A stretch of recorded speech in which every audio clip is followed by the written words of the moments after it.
Le message n'est pas arrivé avec douceur. Il n'y a eu aucun avertissement préalable, aucune conversation difficile autour d'une table, et certainement aucune de ces manières élégantes que l'on attend des gens qui vous ont élevé. Il a atterri sur mon écran comme une sentence de mort. Une exécution numérique, froide et silencieuse. Je m'appelle Mélusine. J'ai 32 ans, et jusqu'à il y a exactement 10 minutes, je croyais naïvement être la colonne vertébrale de ma famille. Je pensais que ma sueur, mes insomnies, mes sacrifices financiers et mes nuits blanches étaient la colle invisible qui maintenait notre héritage en un seul morceau. J'avais tort. On m'a jeté comme un vieux chiffon sale après avoir nettoyé tout le désordre. Mais ce qu'ils ont oublié dans leur arrogance, c'est que le chiffon sale était la seule chose qui bouchait le trou dans la coque du navire. Ils ont célébré mon départ avec un emoji. Un petit chapeau de fête ridicule. Ils ne savaient pas que cet emoji allait leur coûter exactement 380 000 € et la totalité de leur réputation. Avant de plonger dans les détails de cette trahison et de voir comment le château de cartes s'est effondré, prenez une seconde pour vous abonner à la chaîne et activer la cloche. J'adore savoir d'où vous écoutez ces histoires. Dites-moi dans les commentaires, depuis quelle ville ou quel pays regardez-vous cette vidéo, et quelle heure est-il chez vous? C'est fascinant de voir à quel point nous sommes connectés. Maintenant, voyons ce qui se passe quand on pousse la personne la plus loyale à bout. C'était un dimanche soir, le genre de dimanche soir typique de la Normandie, lourd, pluvieux et gris. La tempête frappait les vitres de mon petit appartement en location à Le Havre avec une violence rythmée, comme si le ciel lui-même essayait de me prévenir de ce qui allait arriver. J'étais affalée sur mon canapé beige, celui avec la tache de café sur la coudoir que je n'avais jamais eu le temps de nettoyer. Mes muscles étaient douloureux, une douleur sourde et lancinante qui s'installait dans mes épaules après une semaine infernale. Je venais de terminer une double journée, d'abord mon vrai travail en tant que contrôleur de gestion dans une grande entreprise logistique du port, suivi immédiatement d'un trajet de 40 minutes sous la pluie pour rejoindre Fécamp, où j'avais passé la soirée à gérer les crises du restaurant familial, le Héron Bleu. Il était 23h15. J'avais les yeux rivés sur le plafond, essayant de rassembler assez d'énergie pour aller prendre une douche. La télévision bourdonnait en arrière-plan, une émission de télé-réalité stupide que je ne regardais même pas, juste pour avoir une présence humaine dans la pièce. Soudain, mon téléphone a vibré sur la table basse. Une vibration longue, agressive. Pas un appel. Une notification groupée. J'ai tendu la main avec un instinct neutre. Je pensais que c'était le chef, Marceau, qui avait oublié de me signaler une rupture de stock pour la commande du lendemain. Ou peut-être ma mère, Ghislaine, paniquant parce qu'elle ne trouvait pas son écharpe en soie préférée. J'ai déverrouillé l'écran. La lumière bleue a piqué mes yeux fatigués.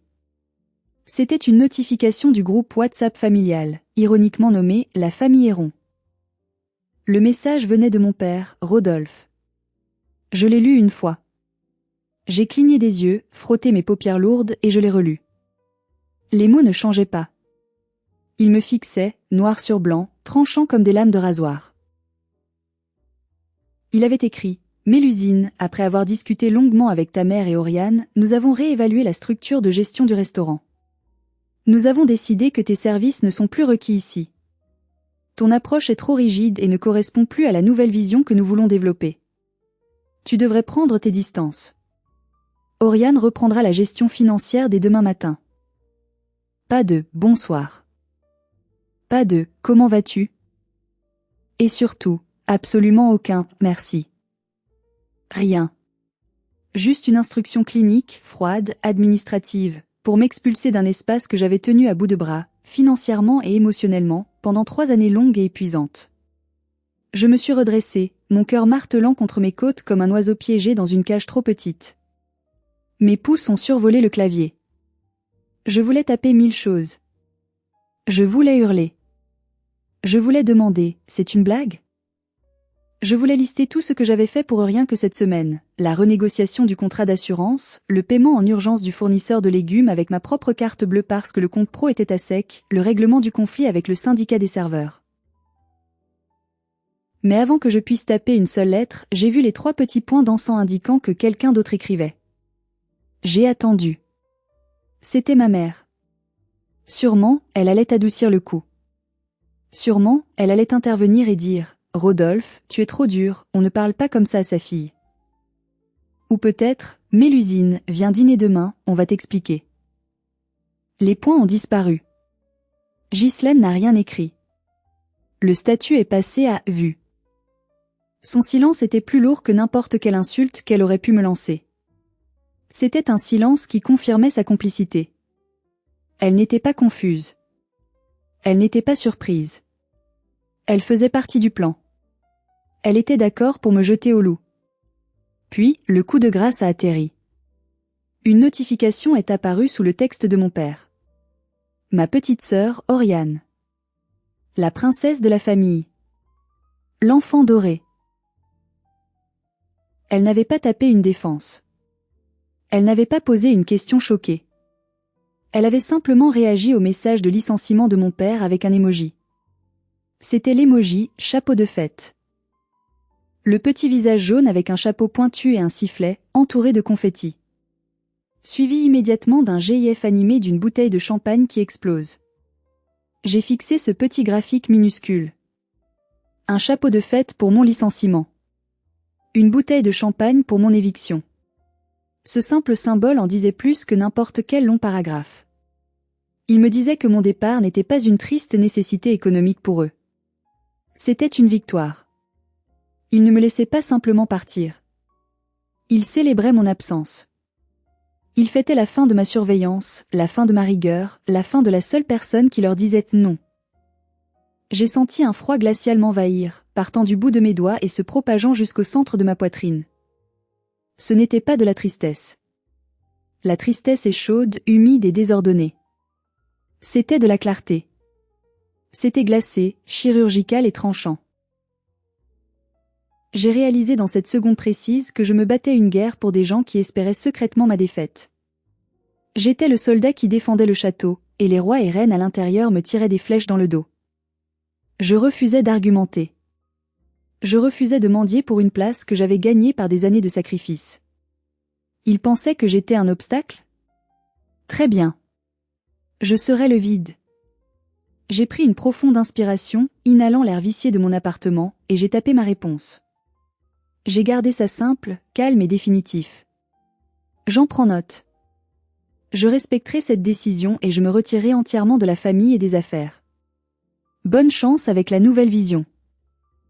J'ai appuyé sur envoyer. Puis j'ai posé le téléphone face contre table. Je n'ai pas pleuré. Je ne l'ai pas jeté à travers la pièce. Je me suis levée et j'ai marché vers la cuisine. Je me suis versé un verre d'eau, ma main était parfaitement stable. Je l'ai bu lentement, sentant le liquide frais glisser dans ma gorge. Leur message disait que mes services n'étaient plus requis. Mais ils n'avaient aucune idée de ce que mes services impliquaient réellement. Ils pensaient que je n'étais qu'une comptable ennuyeuse. Ils avaient oublié que j'étais aussi leur banque. Il était minuit passé de 5 minutes. Le silence dans mon appartement était assourdissant, seulement brisé par le ronronnement du réfrigérateur. J'ai marché vers ma chambre et je me suis assise à mon bureau. Il était temps de travailler. Pas pour eux. Pour moi. J'ai ouvert mon ordinateur portable. L'écran a clignoté, illuminant la pièce sombre d'une lueur spectrale. J'ai navigué vers le site web de ma banque privée. Mes doigts volaient sur les touches, entrant mon identifiant et le mot de passe complexe que je changeais tous les 90 jours par sécurité. L'authentification à 2 facteurs a fait vibrer mon téléphone. J'ai entré le code sans hésitation. Le tableau de bord s'est chargé. Et là, il était. Le compte sacré. Le libellé indiquait « Compte d'épargne nanti, garantie de passif ». Ce compte était à mon nom. Uniquement à mon nom. Il avait été construit avec mon crédit, ma sueur et mon histoire. Il contenait exactement 380 000 euros. 300 000 euros provenaient de l'héritage direct de ma grand-mère maternelle, Mamie Odette. Elle était décédée 5 ans plus tôt, et dans un acte de clairvoyance qui me semblait aujourd'hui prophétique, elle avait légué cet argent directement à moi, sautant la génération de ma mère, parce qu'elle savait. Elle savait que Rodolphe et Ghislaine étaient des paniers percés. Les 80 000 euros restants, c'étaient mes économies personnelles. Chaque centime que j'avais mis de côté depuis que j'avais commencé à travailler à 22 ans. Ce chiffre, 380 000 euros, n'était pas juste des pixels sur un écran. C'était ma vie. C'était la maison en Bretagne que je n'avais pas achetée. C'était les voyages au Japon que je n'avais pas faits. C'était ma sécurité, ma retraite, ma liberté. Et pourtant, cet argent était bloqué. Gelé. Il servait de collatéral, de garantie financière pour chaque ligne de crédit que le restaurant, le Héron Bleu, utilisait actuellement.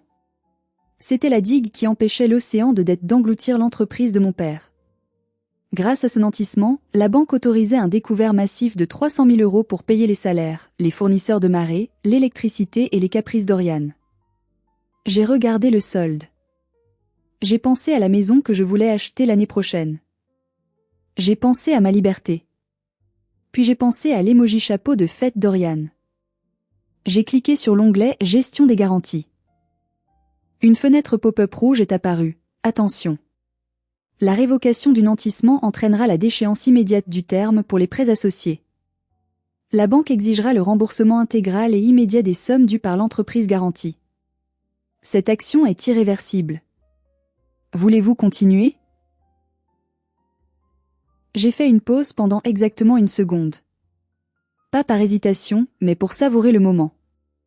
Je me suis souvenu d'une conversation la semaine dernière. Mon père, un verre de Calvados à la main, riant avec un client. Mais l'usine? Oh, elle est utile pour la paperasse, mais elle n'a pas l'âme d'une entrepreneuse. Elle est trop prudente. C'est Oriane qui a le feu sacré. Utile pour la paperasse. Trop prudente. J'ai souri. Un sourire froid, sans joie. Eh bien, papa, ai-je chuchoté dans la pièce vide, voyons comment l'entrepreneuse au feu sacré se débrouille sans mon filet de sécurité. J'ai cliqué sur « Confirmer la révocation ». Le système a tourné pendant quelques secondes qui ont semblé durer une éternité.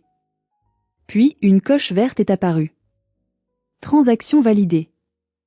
Les fonds ont été débloqués et transférés vers votre compte courant personnel. Les notifications ont été envoyées aux parties concernées. Je n'ai pas arrêté là. J'étais en mode chirurgical.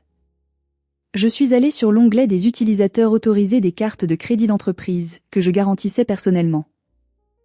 J'ai vu le nom de mon père. Supprimé. J'ai vu le nom d'Oriane, que j'avais bêtement ajouté le mois dernier pour qu'elle puisse acheter des décorations urgentes. Supprimé. J'ai vu le lien automatique vers le système de paie du restaurant. Déconnecté. J'ai passé l'heure suivante à démanteler méthodiquement le filet de sécurité financière que j'avais tissé autour d'eux. J'ai révoqué chaque clé numérique, chaque mot de passe partagé, chaque accès administrateur. Je l'ai fait avec la précision d'un médecin légiste pratiquant une autopsie. Sauf que le patient était encore vivant, il ne le savait juste pas encore. À 1h30 du matin, j'ai fermé mon ordinateur portable. Le silence dans mon appartement avait changé de texture. Il n'était plus oppressant. Il était paisible. Propre. J'avais viré ma famille. J'avais récupéré mon héritage. Et pour la première fois en 3 ans, je pouvais respirer sans sentir le poids d'une enclume sur ma poitrine. Je me suis glissé sous ma couette, écoutant la pluie battre contre la vitre, et j'ai dormi du sommeil du juste. Mais je savais que le réveil serait brutal. Pas pour moi. Pour eux. Le lendemain matin, le soleil ne s'est pas levé. C'était toujours la Normandie grise et pluvieuse, mais le monde me semblait plus net, plus coloré. Je me suis réveillée à 7 heures, j'ai pris une longue douche chaude, et j'ai mis mon meilleur tailleur bleu marine. Je n'ai pas vérifié le groupe WhatsApp. Je n'ai pas vérifié les caméras de sécurité du restaurant, une habitude obsessionnelle que j'avais développée au fil des ans pour m'assurer que le personnel était à l'heure. Ce n'était plus mon problème. J'ai appelé mon patron à la logistique et j'ai posé une journée de congé d'urgence. Puis, j'ai conduit jusqu'au centre-ville de Fécamp. Je me suis garé et je suis entré dans l'étude de Maître Cyprien, le notaire. Maître Cyprien était une institution dans cette ville. C'était un vieil ami de ma grand-mère, un homme de peu de mots avec des cheveux argentés et un costume qui sentait le vieux papier et la cire à cacheter. Il m'avait aidé à mettre en place le cadre juridique complexe pour protéger mon héritage des griffes de mon père 3 ans auparavant. Quand je suis entré dans son bureau, il a levé les yeux de son bureau en acajou encombré de dossiers. Il a vu mon visage, a ôté ses lunettes de lecture et a fait un geste vers le fauteuil en cuir face à lui. « Mélusine, dit-il, sa voix grave et rassurante. Tu es ici tôt. Est-ce que Rodolphe a encore fait une bêtise ? Non, maître, dis-je en m'asseyant et en posant mon téléphone éteint sur son bureau. C'est fini. Ils m'ont viré par SMS hier soir. Les sourcils broussailleux de Cyprien se sont levés. C'était le maximum d'émotion que j'avais jamais vu chez lui. Viré? Tu n'es pas une employée, mais l'usine. Tu es la garante. Il semble avoir oublié ce détail crucial. J'ai hoché la tête. J'ai retiré le collatéral cette nuit. Les 380 000 € sont de retour sur mon compte personnel. J'ai besoin que vous rendiez cela officiel et incontestable. Maître Cyprien s'est adossé dans son fauteuil. Il a joint ses mains et m'a regardé longuement par-dessus ses lunettes. Si tu fais ça, Mélusine, les dominos vont tomber très vite, dit-il doucement. Sans cette réserve de capital, la banque va dénoncer les prêts dans les 24 heures. Les fournisseurs vont exiger du paiement comptant. Ce sera la liquidation judiciaire en quelques semaines. Je sais, répondis-je, ma voix ne tremblant pas d'un millimètre. Mais je ne suis plus disposée à être la seule chose qui se tient entre eux et la catastrophe. Ils ont choisi Oriane. Ils ont choisi la vision. Laissez-les payer pour cette vision. Je veux une rupture nette, continuai-je. Je veux un document juridique stipulant que je n'ai absolument aucun rôle, aucune responsabilité, et aucune autorité dans le Héron Bleu. Effectif immédiatement. Cyprien a hoché la tête lentement. Un petit sourire, presque imperceptible, a touché le coin de ses lèvres. Intelligent. Si le navire coule, tu ne veux pas être menotté au bastingage. Ta grand-mère serait fière de toi aujourd'hui. Elle savait que ce jour arriverait. Nous avons passé l'heure suivante à rédiger le document. Il était intitulé « Notification de cessation de soutien et de responsabilité ».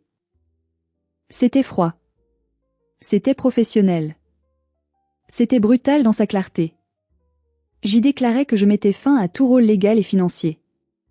Je stipulais clairement que je ne serais pas disponible pour consultation, négociation financière, direction opérationnelle ou financement d'urgence. Maître Cyprien a scanné le document final et l'a envoyé par courrier recommandé électronique avec accusé de réception à mes parents, à Oriane, et une copie à la banque. Tu sais, dit-il en me raccompagnant à la porte, la plupart des gens auraient appelé en hurlant. Tu fais ça avec une dignité effrayante, Mélusine.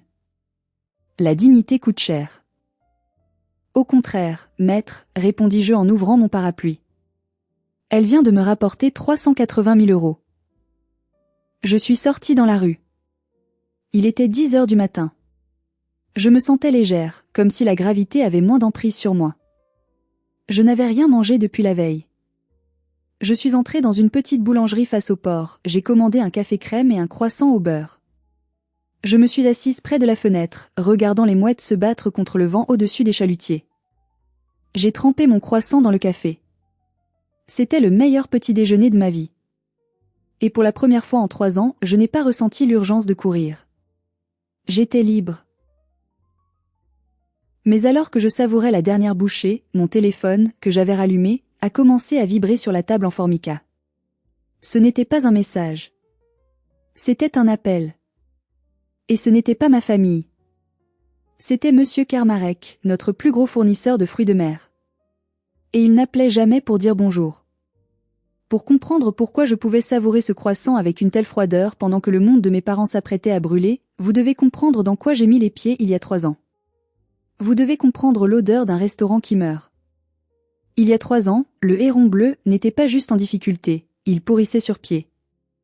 Je vivais à Paris à l'époque, travaillant comme analyste junior, construisant une vie loin de l'humidité normande et des drames familiaux. Mais les appels ont commencé. Pas pour demander de l'argent au début. Juste pour se plaindre. Les fournisseurs sont des voleurs, disait mon père au téléphone, sa voix pâteuse. Les clients n'ont plus de goût, soupirait ma mère. Je suis rentrée pour une visite à Noël, et ce que j'ai vu m'a brisé le cœur. Le restaurant, qui avait été la fierté de mon grand-père, ressemblait à un fantôme. La peinture s'écaillait. L'enseigne extérieure avait des lettres grillées, on lisait le Héron B.U. Mais la véritable horreur était dans le bureau arrière. Une nuit, après que mes parents soient rentrés chez eux, je suis allée dans le bureau pour vérifier mes emails. Le bureau était une zone de guerre. Des enveloppes non ouvertes étaient empilées en tours précaires qui menaçaient de s'effondrer. J'en ai ouvert une. Dernier avis avant coupure, électricité. J'en ai ouvert une autre. Mise en demeure, URS SAF. J'en ai ouvert une troisième. Avis d'huissier. J'ai commencé à creuser. J'ai tiré des tiroirs qui étaient bloqués par le papier. J'ai trouvé des factures datant de 6 mois. J'ai trouvé des avis d'imposition qui n'avaient même pas été décachetés. C'était le chaos absolu. C'était la manifestation physique du déni. Mon père, Rodolphe, gérait l'endroit au charisme et à la nostalgie. C'était le genre d'homme qui achetait une bouteille de Grand Cru à 300 € pour célébrer un mardi soir avec des copains qui ne payaient jamais leur addition, alors que la machine à glaçons était en panne et fuyait sur le sol de la cuisine. Il refusait de regarder les tableaux Excel. Il les appelait « énergie négative ». Ma mère, Ghislaine, n'était pas mieux. Elle traitait l'entreprise comme son club social privé. Elle offrait des repas à ses amis du bridge, donnait du vin gratuit aux voisins pour paraître généreuse, et se demandait ensuite pourquoi la caisse était vide à la fin de la nuit. Je ne pouvais pas le regarder mourir. C'était mon erreur fatale. Je tenais trop à l'histoire, au nom sur la porte, aux souvenirs de ma grand-mère. Alors, j'ai pris une décision stupide. Je suis revenue. Je n'ai pas dit que je venais pour les sauver. J'ai dit que je voulais un changement de rythme, me rapprocher de la mer. J'ai trouvé ce job à Le Havre, gardé mon indépendance, mais j'ai commencé ma double vie.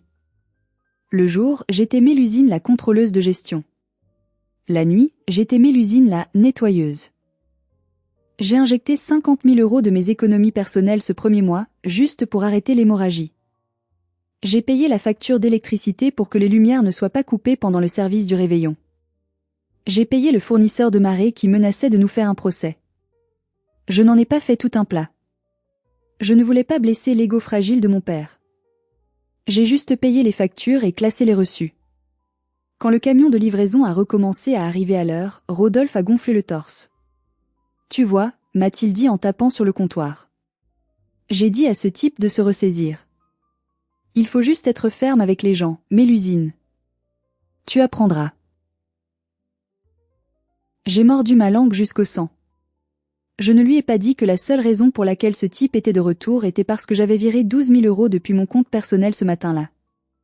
Tu as raison, papa, ai-je dit. Tu as géré ça.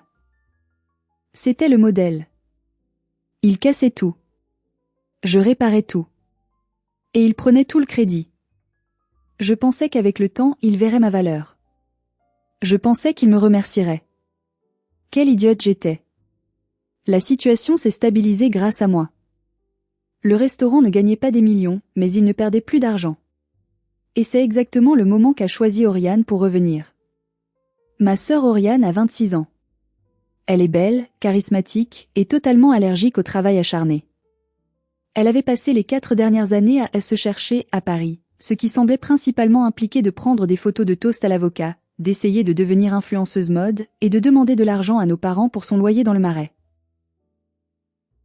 Elle est revenue à la maison il y a 6 mois, officiellement parce que Paris était trop toxique, officieusement parce que son copain l'avait mise à la porte et qu'elle était fauchée. Et juste comme ça, la dynamique a changé. Oriane ne se souciait pas des pourcentages de coûts alimentaires ou des lois du travail. Elle se souciait de la vibe. Elle a décidé que le restaurant avait besoin d'un rebranding total. Le héron bleu fait tellement vieux jeu, a-t-elle annoncé lors d'un dîner de famille, en picorant sa nourriture. Nous devons devenir le héron, minimaliste, chic. On doit virer ses nappes à carreaux, mettre de la musique lounge, attirer les jeunes. Les yeux de mon père se sont illuminés. Il adorait les nouvelles choses. Il adorait les objets brillants. Et surtout, il adorait tout ce qui sortait de la bouche d'Oriane. « C'est une idée géniale, ma chérie », a-t-il dit. « Tu as tellement de goût. » Ça coûte de l'argent de rebrander, ai-je dit doucement depuis le bout de la table. Nouvelles enseignes, nouveaux menus, nouveaux uniformes, nouvelle vaisselle. On parle de 20 000 € minimum. On vient juste de repasser dans le vert. On devrait garder cet argent pour la saison basse. La table est devenue silencieuse. Oriane a levé les yeux au ciel. Tu es toujours si négative, Mélusine. Tu agis comme si l'argent était la seule chose qui compte. Tu n'as aucune vision artistique. La vision ne paie pas les crevettes, Oriane, ai-je craqué. Assez. Mon père a frappé du poing sur la table. Mélusine, arrête de décourager ta sœur. Elle a des idées fraîches. Tu as le nez collé sur tes tableaux Excel depuis si longtemps que tu as perdu de vue la grande image. Oriane sera la directrice artistique. On va le faire. J'ai perdu de vue? J'étais la seule à regarder l'image réelle. Tout le monde regardait un fantasme. Mais le pire n'était pas la dépense. C'était l'humiliation publique. Une semaine avant mon licenciement, il y a eu une soirée pour des investisseurs locaux et des notables de la ville. Oriane avait organisé l'événement. Elle portait une robe de créateur que je savais qu'elle ne pouvait pas s'offrir, riant, tenant une coupe de champagne rayonnante. Je suis arrivée après mon travail, toujours en tailleur, fatiguée, tenant un classeur avec les paix à signer. Mon père était près du bar avec monsieur le maire et quelques banquiers. Il a passé son bras autour des épaules d'Oriane. Et voici Oriane, a-t-il tonné, le génie créatif derrière notre renaissance. Elle a complètement revitalisé l'âme de cet endroit. C'est l'avenir du Héron bleu. Les invités ont hoché la tête, charmés. Oriane rayonnait. Puis, l'un des banquiers m'a vu, debout en retrait, l'air épuisé. « Et qui est-ce » a-t-il demandé poliment. Ma mère, Ghislaine, est intervenue avec un petit rire nerveux, comme si elle s'excusait de ma présence. « Oh, c'est Mélusine, notre aînée » a-t-elle dit avec un sourire condescendant. Elle nous aide un peu avec la comptabilité de temps en temps. Vous savez, elle aime bien compter les centimes. Elle est très terre à accent grave terre. Elle nous aide un peu. Compter les centimes. J'ai senti l'air quitter mes poumons. Je n'étais pas l'investisseur principal. Je n'étais pas la sauveuse. Je n'étais pas la garante de 380 000 euros. J'étais la petite aide comptable ennuyeuse qu'on tolérait. J'ai croisé le regard d'Oriane. Elle m'a fait un petit sourire suffisant, puis s'est tournée pour trinquer avec le maire. À ce moment-là, j'ai su. J'ai su que peu importe combien je donnais, je ne serais jamais assez bien. Je ne serais jamais Oriane. Et pire, ils ne me respecteraient jamais tant que je continuerais à nettoyer leurs dégâts en silence. Arrêtons-nous une seconde. Je veux vraiment savoir ce que vous auriez fait à ma place à ce moment précis. Auriez-vous fait un scandale devant le maire? Auriez-vous jeté le classeur au visage de votre père? Ou auriez-vous fait comme moi, avaler le poison en silence pour préparer une vengeance plus froide? Dites-le moi dans les commentaires ci-dessous. Team scandale ou team silence? L'humiliation publique était douloureuse, mais c'était la conversation privée qui a scellé leur destin. 3 jours avant le fameux SMS, je suis passée par l'entrée de service de la cuisine pour vérifier les stocks. Il était tard, le service était fini. Je pensais que tout le monde était parti. Mais j'ai entendu des voix venant du bureau. La porte était entr'ouverte. Je me suis figée dans le couloir sombre, l'odeur de poisson froid et de déterge piquant mes narines. C'était la voix d'Oriane. Papa, honnêtement, Mélusine freine tout. Elle a refusé de signer le devis pour les nouvelles chaises en velours. Elle a dit qu'on n'avait pas le budget. C'est ridicule. Comment veux-tu que je transforme cet endroit si je dois demander la permission à une comptable coincée pour chaque dépense de plus de 50 euros? La voix de mon père a répondu, apaisante. Je sais, ma puce, je sais. Mélusine est laborieuse. Elle manque d'ambition. Elle a peur du succès. Elle est jalouse, surtout, à couper ma mère. Elle voit que tu brilles, Oriane, et elle ne le supporte pas. Elle veut garder le contrôle pour se sentir importante parce qu'elle n'a rien d'autre dans sa vie. Pas de mari, pas d'enfant, juste ces petits tableaux Excel. J'ai senti mes poings se serrer si fort que mes ongles ont entamé la peau de mes paumes. Rien d'autre dans ma vie? J'avais sacrifié ma vie pour qu'ils aient la leur. Alors qu'est-ce qu'on fait? A demandé Oriane. Si on veut faire la franchise, on ne peut pas la garder. Elle va tout bloquer. Il y a eu un silence. Puis mon père a dit, d'une voix que je n'oublierai jamais, on n'a plus vraiment besoin d'elle pour la gestion quotidienne. Les comptes sont à flot grâce aux prêts de la banque. Tant que le nantissement est en place, la banque est contente. On pourrait la mettre de côté. Lui dire de prendre des vacances prolongées. On garde son argent en garantie, mais on lui retire l'accès aux décisions. Exactement, s'est exclamé Oriane. Elle garde son nom sur le papier pour la banque, mais moi je gère le chéquier.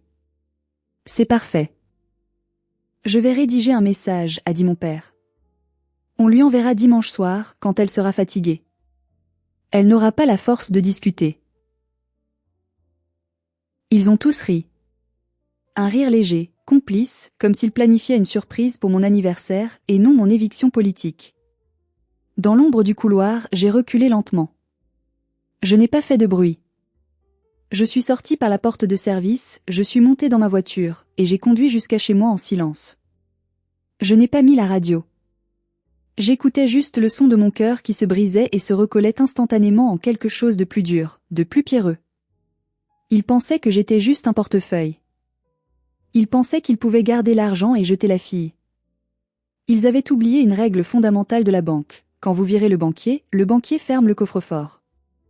Ce dimanche soir, quand le SMS est arrivé, je n'étais pas surprise. J'étais prête.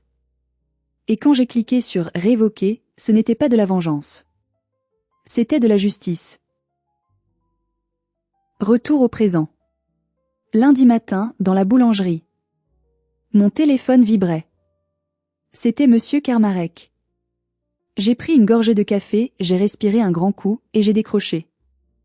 Allô, Monsieur Kermarek ? Mélusine. Bon sang, qu'est-ce qui se passe là-bas ? Sa voix tonnait à travers le combiné, couvrant presque le bruit des mouettes. Mes gars sont au quai de livraison. On a 200 kilos de Saint-Jacques et de turbo. J'ai passé la carte de l'entreprise dans le terminal et ça dit refusé, carte confisquée. J'ai réessayé 3 fois. J'ai regardé ma montre. 10h15, la banque avait été rapide. Très rapide. Et ce n'est pas tout, continua Kermarek. Ton père est sorti en hurlant. Il traite mon chauffeur d'incompétent. Il dit qu'il va me faire un procès. Il dit qu'il est riche et que c'est ta banque qui déconne. Mélusine, je ne peux pas décharger sans paiement. Tu le sais. Règle ça. J'ai fermé les yeux un instant, imaginant la scène. Rodolphe, rouge de colère, gesticulant devant un camion frigorifique, pendant que les poissons commençaient à tiédir. Je ne peux pas régler ça, monsieur Kermarek, dis-je calmement. Je ne travaille plus pour le Héron Bleu. Il y a eu un silence stupéfait à l'autre bout du fil. Quoi ? Mais, tu es la seule qui paie. Plus maintenant. Mon père et Oriane ont décidé hier soir que mes services n'étaient plus requis. Ils ont pris le contrôle total. Si la carte ne passe pas, c'est entre eux et la banque. Tu plaisantes ? Je suis très sérieuse. Si j'étais vous, monsieur Kermarek, je ne déchargerais rien sans espèces en main. Et je doute qu'ils aient 4000 € en liquide dans la caisse. Kermarek a juré un bon coup, un juron breton bien senti. Compris. Je dis au gars de remballer. Désolé pour toi, gamine. Mais pas de sous, pas de poisson. Il a raccroché. Domino numéro 1. Tombé. 30 minutes plus tard, mon téléphone a sonné à nouveau. Cette fois, c'était le numéro direct du directeur de l'agence bancaire, Monsieur Lambert. Mademoiselle Héron, sa voix était tendue, professionnelle mais paniquée. Nous avons reçu une alerte système majeure. Le nantissement sur le compte 405 a été intégralement révoqué cette nuit. C'est exact, répondis-je. Vous réalisez ce que cela implique ? Le découvert autorisé de l'entreprise était garanti à 100% par ses fonds. Le système a automatiquement bloqué tous les comptes de la société ce matin à l'ouverture. Les virements de salaire qui devaient partir à midi sont bloqués. Les chèques émis la semaine dernière vont être rejetés. Je suis au courant des procédures, monsieur Lambert. C'est pourquoi j'ai fait envoyer une notification formelle par maître Cyprien ce matin. Vous devriez l'avoir reçue. Mais, votre père est ici, dans le hall. Il hurle. Il dit qu'il y a une erreur informatique.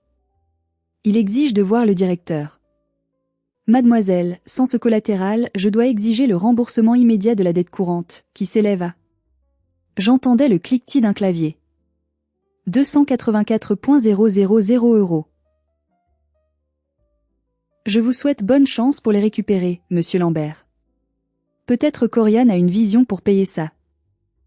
J'ai raccroché. J'ai bloqué le numéro de la banque. Je me suis levée, j'ai laissé un pourboire généreux à la serveuse et je suis sortie. La tempête commençait vraiment. L'après-midi a été un enfer numérique. J'avais mis mon téléphone en mode « ne pas déranger » pour les appels, mais je voyais les notifications de messages s'empiler sur mon écran verrouillé comme des vagues s'écrasant sur une digue. D'abord, c'était Oriane. 13h04, Mélusine, décroche putain. La banque a bloqué les comptes. On ne peut rien payer. 13h15, c'est quoi ce délire? Papa dit que tu as volé l'argent. Remets-le tout de suite.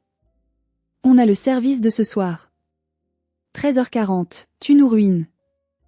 C'est criminel ce que tu fais. Je vais appeler la police. J'ai dû rire à celui-là. Appeler la police? Pour dire quoi? Allô, ma sœur a repris son propre argent légalement? Puis, c'était ma mère. La manipulatrice émotionnelle. 14h20, Mélusine, ton père ne se sent pas bien. Il est tout rouge. Tu veux le tuer? Après tout ce qu'on a fait pour toi? 14h30, le personnel menace de partir. Marceau a éteint les fourneaux. Fais quelque chose. Sois raisonnable. On peut discuter de ton rôle. Peut-être qu'on a été un peu vite. Peut-être qu'on a été un peu vite. Pas d'excuses. Pas de « on a eu tort ». Juste de la négociation de panique. Et enfin, Rodolphe. 15h, je t'ordonne de venir ici. Immédiatement. 15h05, tu es une enfant ingrate. Tu es la honte de cette famille. Si tu ne remets pas l'argent d'ici 16h, ne t'avise plus jamais de te considérer comme ma fille. J'ai regardé ce dernier message. Ne t'avise plus jamais de te considérer comme ma fille. C'était drôle, parce que c'était exactement ce que je voulais. Il me menaçait avec la seule chose que je désirais, la liberté totale. Je n'ai répondu à personne. J'ai conduit jusqu'à la salle de sport. J'ai couru sur le tapis roulant pendant 1 heure, transformant ma colère en sueur. Vers 19h, alors que je rentrais chez moi, j'ai reçu un appel d'un numéro que je ne connaissais pas. J'ai pensé que c'était peut-être un autre fournisseur, mais j'ai décroché. Allô? C'est Marceau. C'était le chef. Sa voix était basse, comme s'il se cachait. Marceau, je suis désolé pour... Ne t'excuse pas, gamine, me coupa-t-il. Tu as bien fait. C'est le chaos ici. On n'a pas eu de livraison de marée. On sert du poisson congelé qu'on a trouvé au fond du congélateur. Les clients renvoient les assiettes. Oriane pleure dans la réserve sèche. Ton père boit du cognac dans son bureau et insulte les serveurs. Et toi? J'ai posé mon tablier à 18h. J'ai dit à l'équipe de cuisine de rentrer chez eux. Sans paix, pas de travail. Le restaurant est vide, Mélusine. Il y a juste tes parents et Oriane, assis dans le noir, à se demander ce qui les a frappés. Merci, Marceau. Non, merci à toi. J'attendais que tu le fasses depuis des années. Fais attention à toi, ton père est en rage. Il a pris sa voiture. Je crois qu'il va chez toi. Mon sang s'est glacé. Mon père, ivre et furieux, en route vers mon appartement. J'étais arrivé chez moi 10 minutes plus tôt. J'ai verrouillé la porte à double tour. J'ai fermé les volets. 20 minutes plus tard, j'ai entendu des coups violents sur ma porte. Mélusine. Ouvre cette porte. Ouvre. Je sais que tu es là. C'était la voix de Rodolphe, pâteuse et tonitruante. Il donnait des coups de pied dans le bois. Les voisins commençaient à sortir sur le palier. Tu as volé mon argent. C'est mon argent. Petite salope ingrate. Je me suis recroquevillée contre le mur du couloir, tremblante. Pas de peur, mais de choc. C'était mon père. L'homme qui m'avait appris à faire du vélo. Et maintenant, il hurlait des obscénités derrière ma porte parce que je lui avais coupé les vivres. Je n'ai pas ouvert. J'ai pris mon téléphone et j'ai composé le 17. Police secours, j'écoute. Bonsoir, il y a un homme ivre qui essaie de défoncer ma porte. Je suis seule et j'ai peur. Je n'ai pas dit que c'était mon père. À ce moment-là, il ne l'était plus. C'était juste un étranger dangereux. La police est arrivée rapidement. J'ai entendu les voix des agents dans le couloir, fermes et autoritaires. Puis la voix de mon père, passant de l'agression à la plainte larmoyante, essayant de jouer la victime. Ils l'ont emmené en cellule de dégrisement pour trouble à l'ordre public. Le lendemain matin, la nouvelle avait fait le tour de la petite communauté de Fécamp. Le grand Rodolphe Héron, arrêté ivre devant chez sa fille. La réputation du restaurant, déjà chancelante, a pris un coup fatal. Les 2 semaines suivantes ont été une lente agonie pour le Héron bleu. C'était comme regarder un accident de voiture au ralenti. Sans mon argent, la banque a bloqué tous les paiements. Les chèques de salaire ont rebondi. L'équipe entière a démissionné en bloc et a saisi les prud'hommes. Oriane a essayé de sauver la face sur les réseaux sociaux.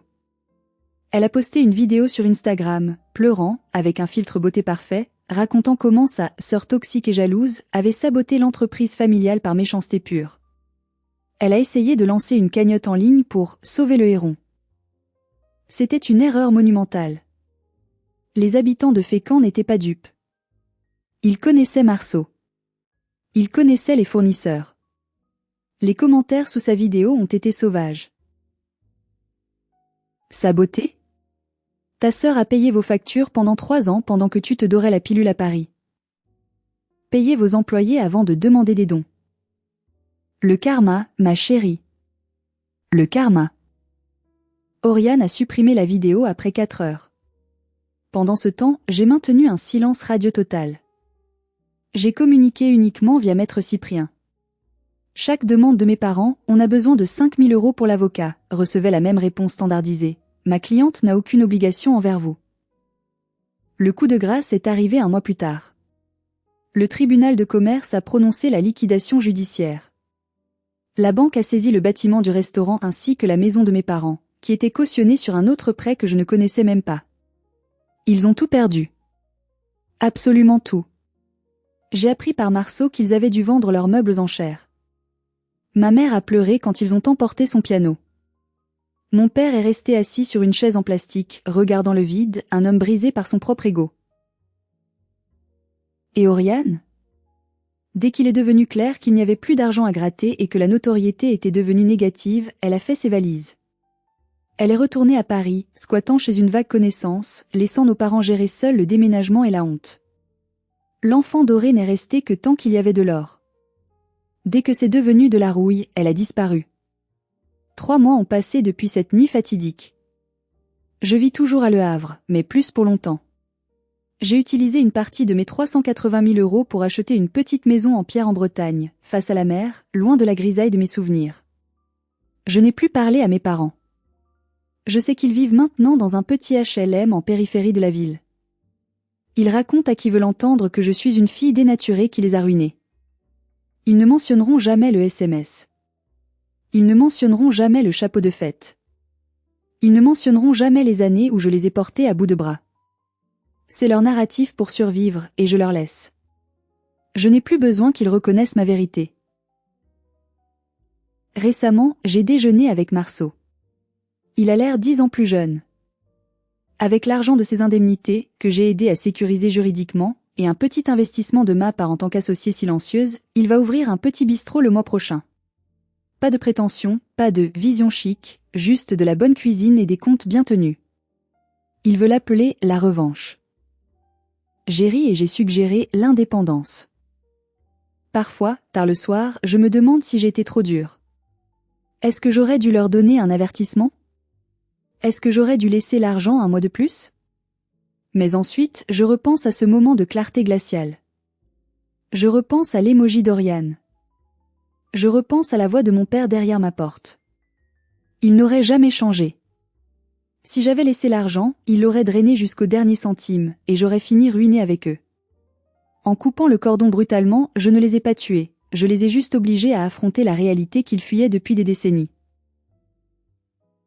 J'ai appris une leçon brutale mais nécessaire. On ne peut pas sauver des gens qui ne veulent pas être sauvés, surtout quand ils sont en train de vous noyer pour rester à flot.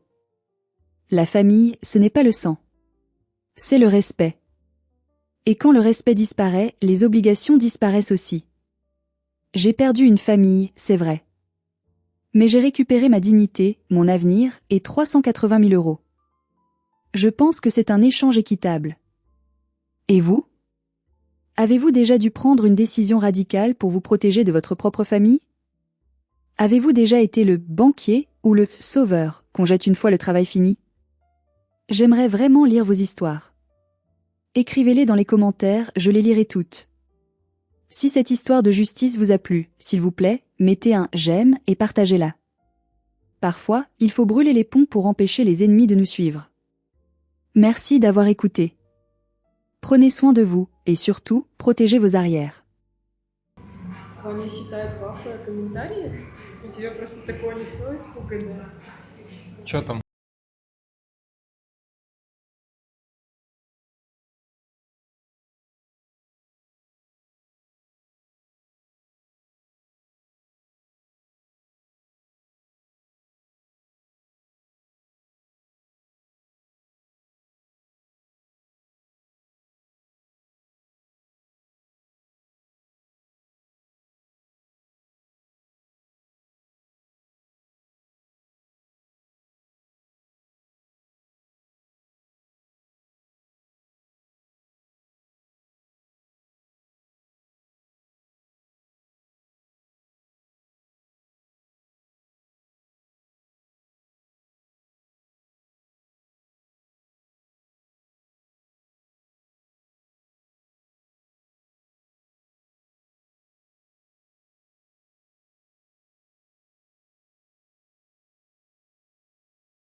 Аккуратно. Хорошо, хорошо. Не, ну, Балансируем. не, ну если мы выйдем живыми отсюда, уже будет хорошо.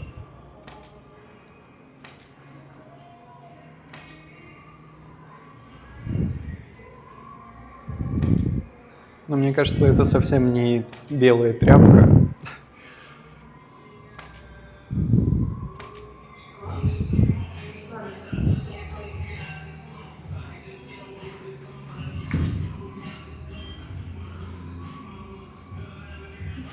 Там.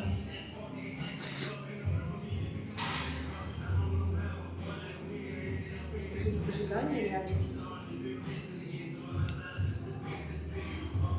Так, что я хочу еще вот так. Вот эти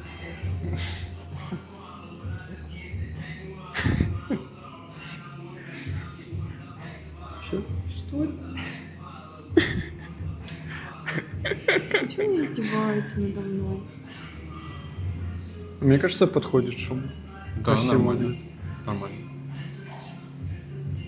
Ну, кстати, какая-то желтая. Не, на кадре она нормальная.